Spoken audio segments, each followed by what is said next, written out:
Olá, sejam bem-vindos a mais uma leitura do Evangelho no Lar.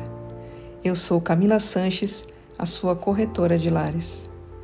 Por favor, separe um copo de água para cada pessoa que desejar receber a água fluidificada. E se você tiver algum animal de estimação, faça a limpeza das vasilhas e coloque água nova. Vamos iniciar com a oração de abertura. Rogamos ao Senhor Deus Onipotente que envie bons espíritos para nos assistir, que afaste os que poderiam nos induzir em erro e que nos conceda a luz necessária para distinguir a verdade da impostura. Afasta também os espíritos maldosos, encarnados ou desencarnados, que poderiam tentar lançar a desunião entre nós e nos desviar da caridade e do amor ao próximo. Se alguns procurarem introduzir-se aqui, faz que não encontrem acesso no coração de nenhum de nós. Bons espíritos que se dignam a vir nos instruir, nos tornem dóceis a seus conselhos. Nos livrem de todo pensamento de egoísmo, orgulho, inveja e ciúme. Nos inspirem compaixão e benevolência para com os nossos semelhantes, presentes ou ausentes, amigos ou inimigos. Façam que, finalmente, pelos sentimentos de que fomos animados, reconheçamos sua benéfica influência. Deem aos médios que escolheram para nos transmitir seus ensinamentos a consciência da santidade do mandato que lhe és confiado e da gravidade do ato que vão realizar, a fim de que o façam com o fervor e o recolhimento necessários. Se na reunião houvesse pessoas que a ela tenham vindo atraídas por outros sentimentos que não os do bem, abram seus olhos à luz e perdoem-nos, como nós perdoamos se vierem com más intenções. Pedimos especialmente ao espírito de André Luiz, nosso guia espiritual, que nos assista e que vele por nós. A leitura de hoje do Evangelho segundo o Espiritismo de Allan Kardec é do capítulo 16, Não se pode servir a Deus e a Mamon. Desprendimento dos bens terrenos, itens 14 e 15. Venham, meus irmãos, meus amigos, trazer minha oferta para ajudá-los a caminhar ousadamente na via do aperfeiçoamento que decidiram seguir. Nós somos devedores uns para com os outros. Somente pela união sincera e fraterna entre espíritos e encarnados será possível a regeneração. Seu apego aos bens terrenos é um dos maiores entraves a seu progresso moral e espiritual. Pelo apego à posse, destroem suas faculdades de amar, aplicando-as todas nas coisas materiais. Sejam sinceros, a riqueza dá uma felicidade sem mescla? Quando seus cofres estão cheios, não há sempre um vazio no coração? No fundo dessa cesta de flores, não há sempre um réptil escondido? Compreendo que o homem que acumulou riqueza por um trabalho assíduo e honrado sente uma satisfação, de resto, muito justa. Mas dessa satisfação, muito natural e que Deus aprova, há um apego que absorve todos os outros sentimentos e paralisa os impulsos do coração, vai grande distância, tão grande como aquela que separa da abundância exagerada a abominável avareza, dois vícios entre os quais Deus colocou a caridade, santa e sadia virtude que ensina o rico a dar sem ostentação, para que o pobre receba sem humilhação. Que a fortuna provenha de sua família ou que a tenham ganho com seu trabalho, há uma coisa que nunca devem esquecer, é que tudo que vem de Deus, tudo retorna a Deus. Nada lhes pertence na terra, nem sequer seu pobre corpo. A morte os rouba dele como de todos os bens materiais. Vocês são depositários e não proprietários, não se iludam. Deus lhes emprestou, devem restituir, e ele empresta sob a condição de que o supérfluo, pelo menos, reverta para aqueles que não têm o necessário. Um de seus amigos lhe empresta certa quantia. Por pouco honesto que seja, faz questão de restituí-la e lhe fica agradecido. Pois bem, aí está a posição de todo homem rico. Deus é o amigo celeste que lhe emprestou a riqueza.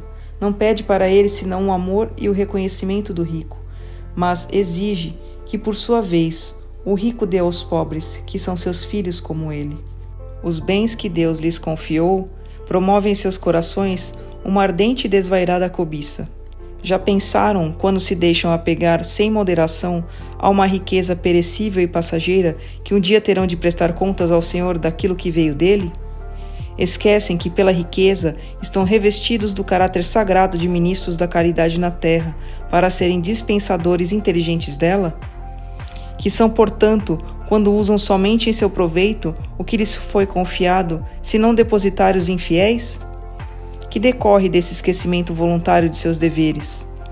A morte inflexível, implacável, vem rasgar o véu sobre o qual se escondem e os força a prestar contas ao próprio amigo que os havia favorecido e que nesse momento veste diante de vocês a toga de juiz.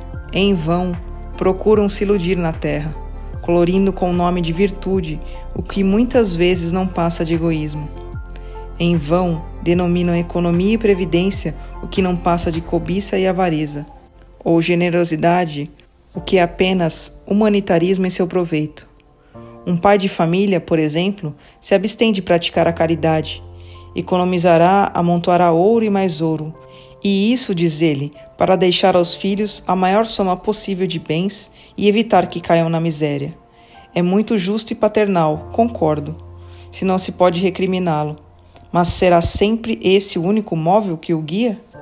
Não será muitas vezes um compromisso com sua consciência para justificar a seus próprios olhos e aos olhos do mundo seu apego pessoal aos bens terrenos? Admito, no entanto, que o amor paterno seja seu único móvel. Será isso motivo para esquecer seus irmãos perante Deus? Quando ele próprio já tem o supérfluo, deixará na miséria os filhos por terem um pouco menos desse supérfluo? Não será dar-lhes uma lição de egoísmo e endurecer seu coração? Não será sufocar neles o amor ao próximo? Pais e mães, caem em grande erro se creem que assim aumentam a afeição de seus filhos para com vocês, ensinando-lhes a ser egoístas para com os outros. Ensinam a eles a sê-lo para com vocês mesmos. Quando um homem trabalhou muito e com o suor de seu rosto acumulou bens, muitas vezes o ouvem dizer que quando o dinheiro é ganho, melhor se conhece seu valor. Nada mais verdadeiro. Pois bem, se esse homem que confessa conhecer todo o valor do dinheiro praticar a caridade, segundo os seus meios, terá maior mérito que aquele que, nascido na abundância, ignora as rudes fadigas do trabalho. Mas, ao contrário, se esse homem, que se recorda de suas dificuldades, de seus esforços, for egoísta, duro para com os pobres, bem mais culpado será que os outros, pois quanto mais se conhece as dores ocultas da miséria, tanto mais propenso deve sentir-se em aliviá-la nos outros. Infelizmente, sempre há, no homem de posses, um sentimento tão forte quanto o apego à riqueza. É o orgulho. Não é raro ver o novo rico atordoar o infeliz que implora sua assistência com o relato de seus trabalhos e de sua habilidade, em vez de ajudá-lo e acabar por lhe dizer: faz como eu fiz. Segundo ele, a bondade de Deus nada tem a ver com sua riqueza. Só a ele cabe o mérito de tê-la acumulado. Seu orgulho põe uma venda em seus olhos e tapa seus ouvidos. Não entende que, apesar de toda a inteligência e aptidão, Deus pode derrubá-lo com uma só palavra. Esbanjar a própria riqueza não é desprendimento dos bens terrenos, é descaso e indiferença. Depositário desses bens, o homem não tem mais o direito de desperdiçá-los ou confiscá-los em seu proveito. Esbanjar não é generosidade, é muitas vezes uma forma de egoísmo. Um que gasta ouro a porções para satisfazer uma fantasia não daria um centavo para prestar um serviço. O desapego aos bens terrenos consiste em apreciar a riqueza segundo seu justo valor, em saber servir-se dela em favor dos outros e sem murmurar, se agradar a Deus retirá-la. Se por um revés imprevisto você se tornar outro Jó, diga como ele: Senhor, tu me tinhas dado a riqueza, tu a tiraste, seja feita a tua vontade. Esse é o verdadeiro desprendimento. Sejam antes de tudo submissos. Confiem naquele que, dando e tirando, pode restituir novamente. Resistam com coragem ao abatimento, ao desespero, que paralisam suas forças. Jamais esqueçam, quando Deus os atingir, que ao lado da maior prova sempre coloca uma consolação. Mas pensem especialmente que há bens infinitamente mais preciosos que aqueles da terra, e essa ideia os ajudará a desprender-se desses últimos. O pouco apreço que se confere a uma coisa faz com que sejamos menos sensíveis à sua perda. O homem que se apega aos bens terrenos é como uma criança que só vê o momento presente. O que não se apega a eles é como o adulto que vê coisas mais importantes, pois compreende essas palavras proféticas do Salvador: meu reino não é deste mundo. O Senhor não ordena despojar-se daquilo que se possui para ficar reduzido a uma mendicância voluntária, pois quem o fizesse se tornaria um peso para a sociedade. Agir desse modo seria compreender mal o desprendimento dos bens terrenos. É egoísmo de outro gênero, pois seria eximir da responsabilidade que a riqueza faz pesar sobre aquele que a possui. Deus a concede a quem lhe agrada, a fim de que administre em proveito de todos. O rico tem uma missão que pode embelezar e tornar proveitosa para si. Rejeitar a riqueza quando Deus a dá é renunciar aos benefícios do bem que se pode fazer, administrando-a sabiamente. Saber abdicar dela quando não se a tem, saber empregá-la utilmente quando se a possui, saber sacrificá-la quando necessário, é agir segundo os desígnios do Senhor. Aquele em cujas mãos venha o que no mundo se chama uma boa fortuna, exclame: meu Deus, envias-me um novo cargo, dá-me a força para desempenhá-lo segundo a tua vontade. Aí está, meus amigos, o que pretendia ensinar-lhes sobre o desprendimento dos bens terrenos. Vou resumir dizendo: saibam contentar-se com pouco. Se são pobres, não invejem os ricos, pois a riqueza não é necessária à felicidade. Se são ricos, não esqueçam que esses bens lhes são confiados e que devem justificar o emprego deles como numa prestação de contas de uma tutela. Não sejam depositários infiéis, utilizando-as para a satisfação de seu orgulho e de sua sensualidade. Não se julguem com o direito de dispor em seu proveito o que não passa de um empréstimo e não é um presente. Se não sabem restituir, não têm mais o direito de pedir. E lembrem-se de que aquele que dá aos pobres salda a dívida que contraiu com Deus. O princípio segundo o qual o homem é apenas depositário da riqueza que Deus lhe permite desfrutar durante a vida, tira o direito de transmiti-la a seus descendentes?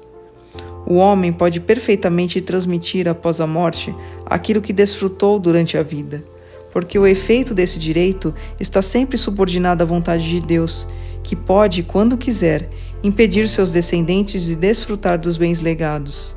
É assim que vemos desmoronar as fortunas que parecem solidamente constituídas. A vontade do homem para conservar nas mãos de sua descendência a fortuna é, portanto, impotente, o que não o priva do direito de transmitir o empréstimo que recebeu, uma vez que Deus pode retirá-lo quando julgar oportuno. Palavra dos Espíritos, graças a Deus. Mas antes de iniciarmos a oração de encerramento, eu quero pedir a você que ainda não é inscrito em nosso canal, por favor, se inscreva agora. Clique no botão inscrever-se aqui abaixo do vídeo. Aproveita para ativar o sininho das notificações e receber todos os nossos vídeos. Se você está com problemas, precisando de ajuda ou conhece alguém que está enfrentando muitas dificuldades em casa, como animaizinhos perdidos ou doentes, brigas constantes com os filhos, discussões no relacionamento, por favor, compartilhe essa mensagem. Leia também a descrição desse vídeo e entre em contato conosco pelo WhatsApp. Você pode salvar a vida de alguém, curtindo e compartilhando o nosso conteúdo. Vamos finalizar com a oração de encerramento. Agradecemos aos bons espíritos que se dignaram vir comunicar-se conosco e lhes rogamos que nos ajudem a pôr em prática as instruções que nos deram e façam com que, ao sair daqui, cada um de nós se sinta fortalecido na prática do bem e do amor ao próximo. Desejamos também que essas instruções sejam proveitosas para os espíritos sofredores, ignorantes ou viciosos, que puderam participar dessa reunião e para os quais imploramos a misericórdia de Deus. Amém.